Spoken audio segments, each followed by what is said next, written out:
Crota! They're waking him!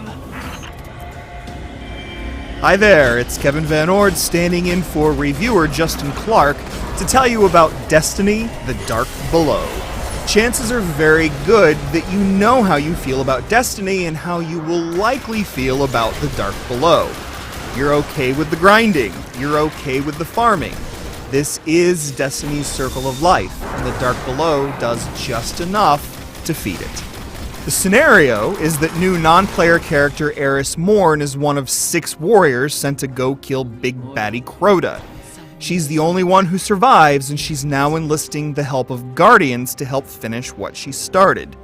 Eris is a better storyteller than good old Dinklebot, though as always with Destiny, the paltry story is in one ear and out the other. Before we could destroy him, and then there was only death. We failed. You cannot destroy the soul of Crota. You get an initial mission in the Cosmodrome as an appetizer and are introduced to a new debuff called Weight of Darkness that comes into play when you start the raid called Crota's End. From there follows a random spewing of new content, all to get you good and ready to take on Crota's End. Ultimately, The Dark Below amplifies everything both good and bad about Destiny. The core mechanics haven't changed and don't need to, since the gunplay is the one thing that Bungie nailed right out of the gate. The campaign missions to stop the Hive from resurrecting Crota are challenging, but most of them are all too similar to the missions you've played hundreds of times before. The rewards are paltry, with the exception of the new fusion rifle Murmur, which at least has some elemental tricks up its sleeve. Better rewards can be had in the new daily and weekly heroics, though these 2 missions are tied directly to the add-on. Should you not splurge on The Dark Below, there will be weeklies you won't have access to. Because of the limitations, to stand even a ghost of a chance with most of the new content, you must grind and grind often. The Dark Below ostensibly requires you to be level 28, but there's very little in the pack that approaches doable or fun until you're at 29 or better. The new multiplayer maps are fun enough, though fairly nondescript as far as multiplayer maps go, not giving nearly as much of the verticality that the original maps delivered so well. Even with the tweaks that have been made, like improved weapon drops, everything you do is in aid of reaching arbitrary goals.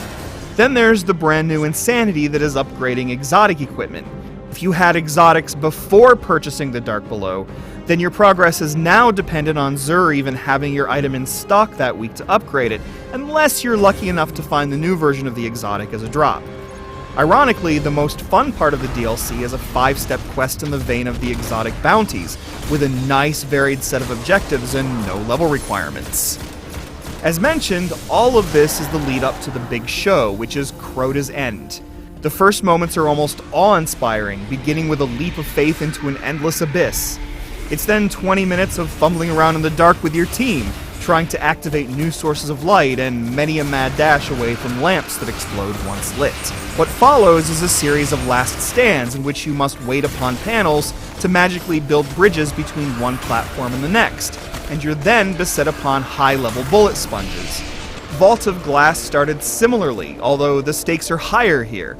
Endless waves of Thrall and Durable Knight swarm you, all while you try to coordinate who remains on platforms, who picks off the Thrall, and who functions as a veritable team medic. There's very little in games as satisfying as the sigh of relief when most of the team is dead and someone still manages to cross the final bridge. As expected, Crota's End is highly difficult, and as with Vault of Glass, you're not making a dent in the thing until you've at least hit level 30. And so it's more Destiny, a fun and problematic game that continues to be fun and problematic. The Dark Below is more for the dedicated player that wants more. It's not enough to lure you back if you've already abandoned it, but it's just enough to keep the rinse and repeat cycle alive.